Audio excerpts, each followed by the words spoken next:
예, 하나님의 말씀, 성경 말씀은 누가복음 15장입니다. 누가복음 15장 11절부터 24절까지 말씀입니다. 누가복음 15장 11절로 24절까지 말씀 한 절씩 교독하겠습니다. 또 이르시되 어떤 사람에게 두 아들이 있는데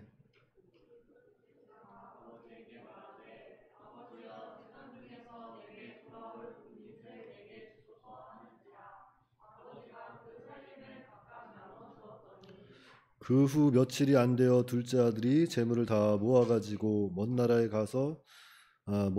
가 거기서 허랑방탕하여 그 재산을 낭비하더니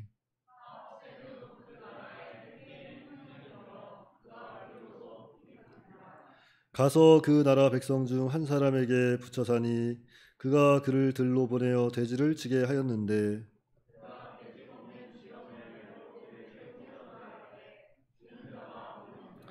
이에 스스로 돌이켜 이르되 내 아버지에게는 양식이 풍족한 품꾼이 얼마나 많은가 나는 여기서 주려 죽는구나.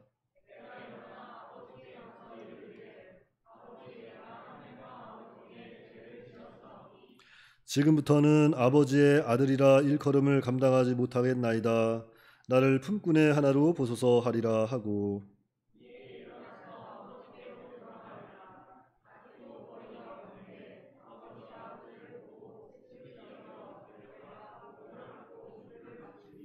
아들이 이르되 아버지 내가 하늘과 아버지께 죄를 지었사오니 지금부터는 아버지의 아들이라 일컬음을 감당하지 못하겠나이다 하나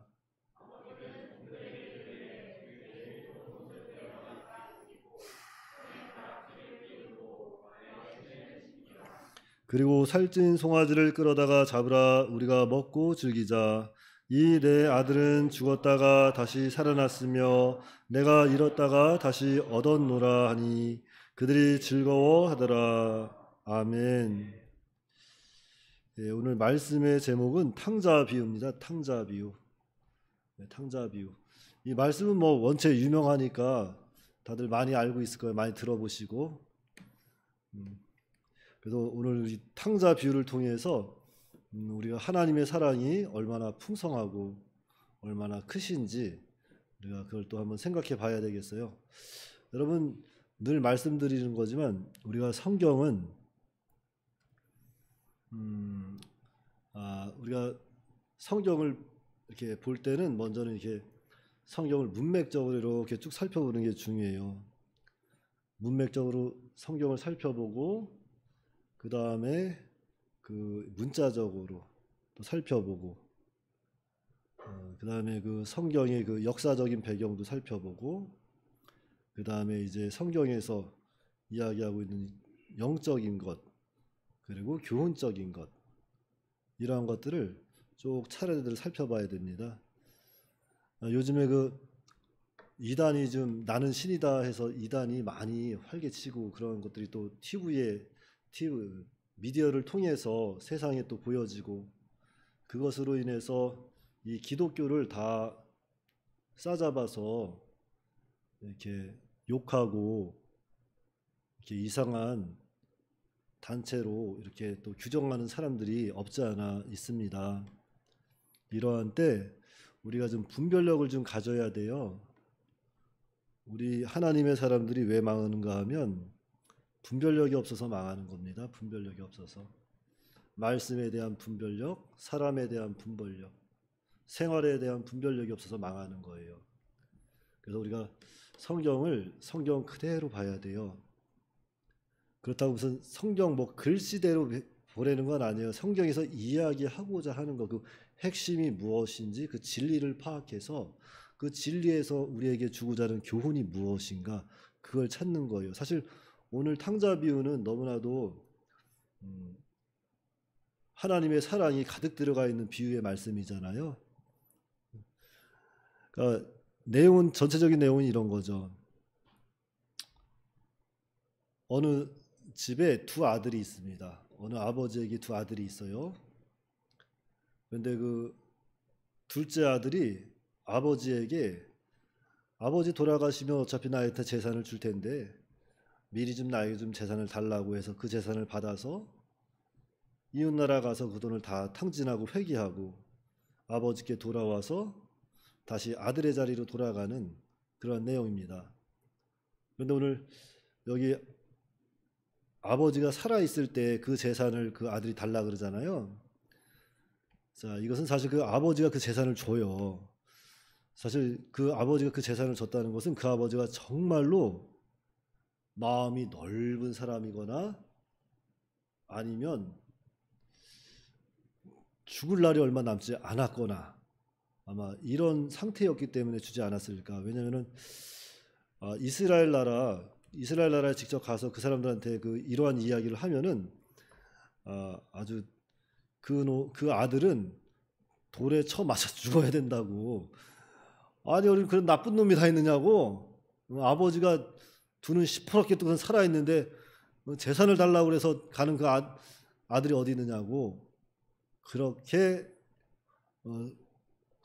흥분하면서 이야기를 합니다. 그러니까 그 나라에서는 유대 나라에서 특히 그 또 근동 지역에서는 이러한 아들이 미리 이렇게 재산을 달라고 요구하고 이런 것이 굉장히 불미스러운 일이고 참 좋지 않은 일이라는 거죠. 그런데 오늘 성경에서는 아들이 요구했는데 아버지가 그 재산을 미리 주는 거예요.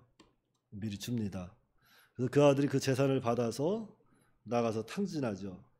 탕진해서 이제 오갈 데가 없으니까 그래도 그 탕진하고 살다가 좀 아는 사람을 만나가지고 그 집에 좀 돼지 좀 치면서 살아볼까 했더니만 돼지들이 먹는 그 쥐염 열매도 못 얻어먹고 산 거예요. 하나님의 집을 떠나면 아버지 집 떠나면은 이렇게 고생이 있는 거죠. 그래서 집 나가면 뭐 한다 그래요? 집 나가면 무슨 고생이다? 집 나가면 강아지 고생이다 그래요. 여기 기웃 저기 기웃 잘 배불리 얻어먹지도 못하고 그래가지고 이제 이 아들이 아버지 집을 생각한 거죠. 그래서 고생해봐야 아버지 집이 생각나는 거예요. 여러분 아직 고생 좀 해봤어요 이제? 청년들 고생 좀 많이 해봤어요? 고생하다 보면은 정말로 고생 좀 하다 보면은 고향 생각이 많이 나고 집 생각이 많이 나요. 고향을 떠나서 살다 보면.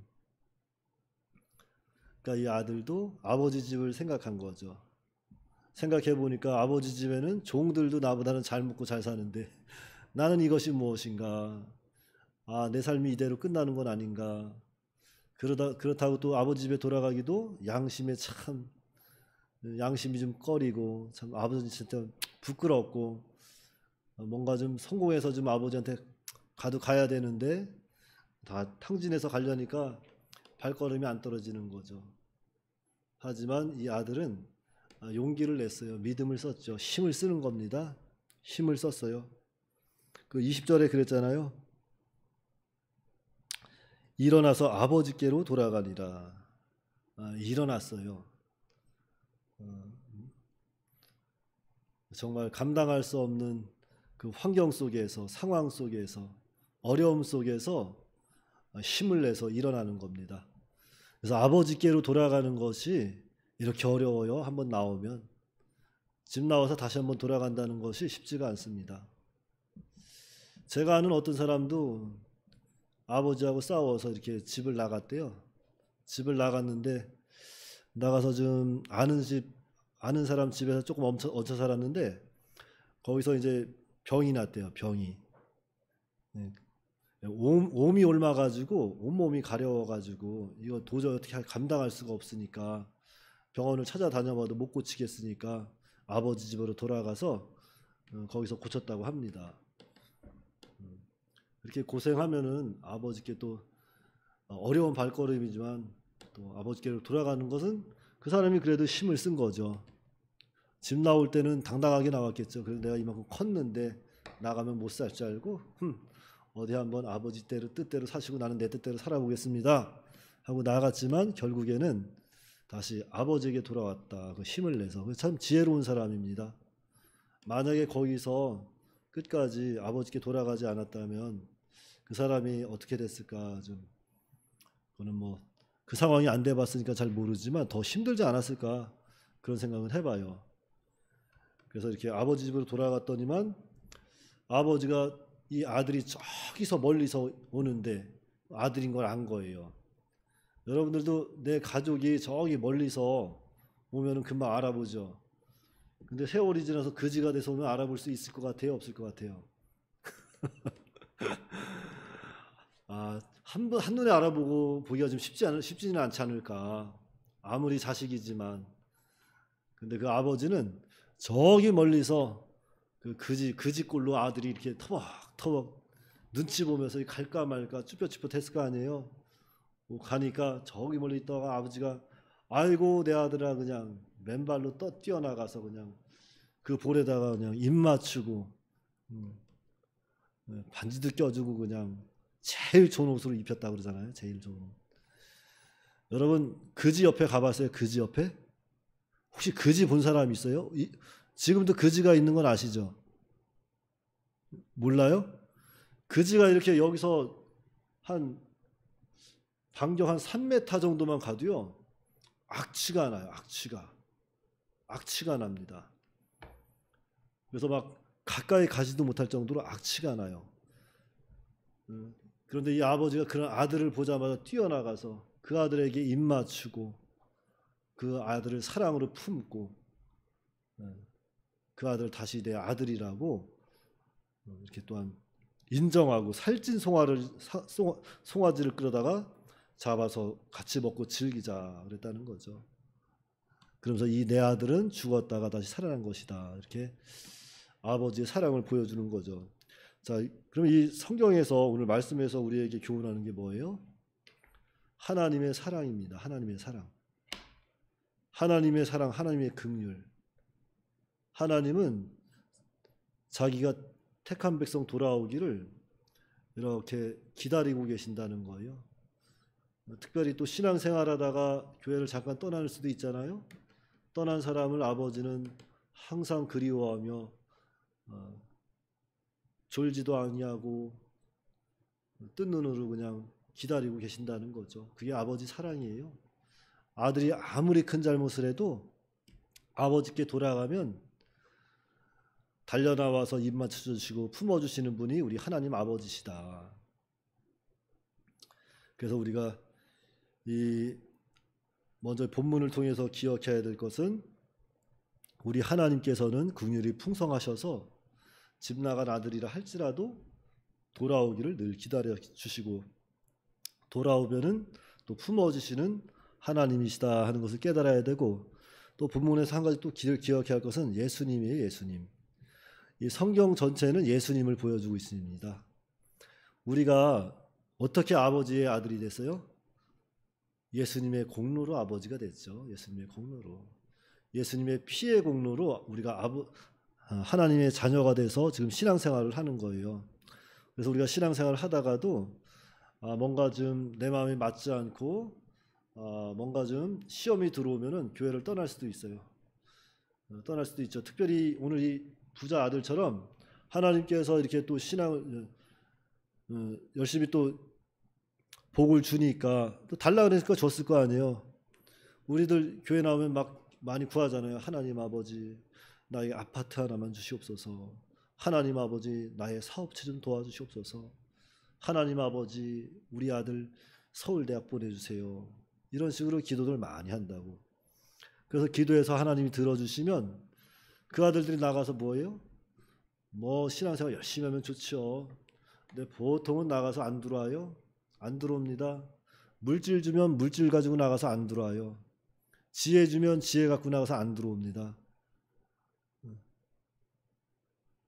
우리 신앙생활이 그래요. 그렇다 할지라도 하나님께서 감동 주실 때, 이 어려움 만났을 때 누구를 생각해라?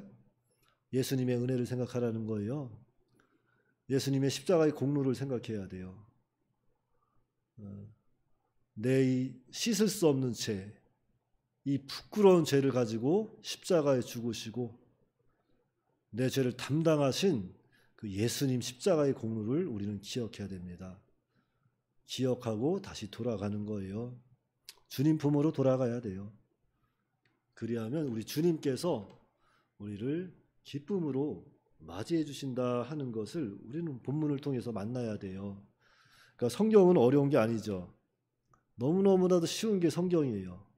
성경 말씀만 한두 번 이렇게 잘 찬찬히 읽어보면 여기에 우리 하나님도 나오고 우리 예수님도 나오고 또한 그와 더불어 우리가 어떻게 이 세상을 살아가야 하는가 교훈적인 것도 우리에게 다 말씀하고 있습니다. 그러나 본질은 누구를 봐야 돼요? 이 성경을 통해서 예수 그리스도.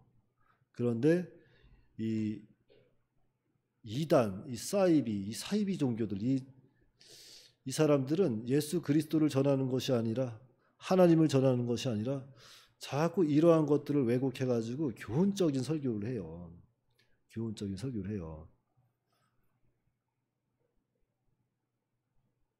그래서 이런 교훈적인 설교도 좋지만 이 이단들의 이러한 요즘에 정말 현혹하는 시대에 이러한 말씀을 가지고 왜곡을 시켜서 본문과 이 본문에 이야기하고자 하는 것을 이야기하지 않고 다른 말을 하면은 그런 걸 분별할 줄 알아야 돼요. 분별해서 그런 것은 좀 멀리하고 또 좀 궁금한 게 있으면 담임 목사님한테 가서 여쭤보고 해서 바른 진리를 세워나가고 바른 신앙을 세워나가서 먼저는 내 영혼이 잘 되고 나를 통해서 또 하나님의 영광이 주변 사람들에게 나타나는 그러한 삶이 오늘 이 시간 일어나야 되겠죠. 그러니까 여러분들 그래요. 정말로 하나님을 섬긴다는 것, 예수님을 섬긴다는 것, 먼저는 우리가 성경을 자세하게 읽고 성경을 통해서 우리 하나님을 잘 알고 예수님을 만나고 그 다음에 우리가 또 예수님의 제자로서 이 땅을 또 살아가야 되니까 또 복음도 열심히 전하면서 이 땅을 또한 은혜롭게 말씀대로 살아가는 저와 여러분들이 다 되시기 바랍니다. 네, 기도하겠습니다.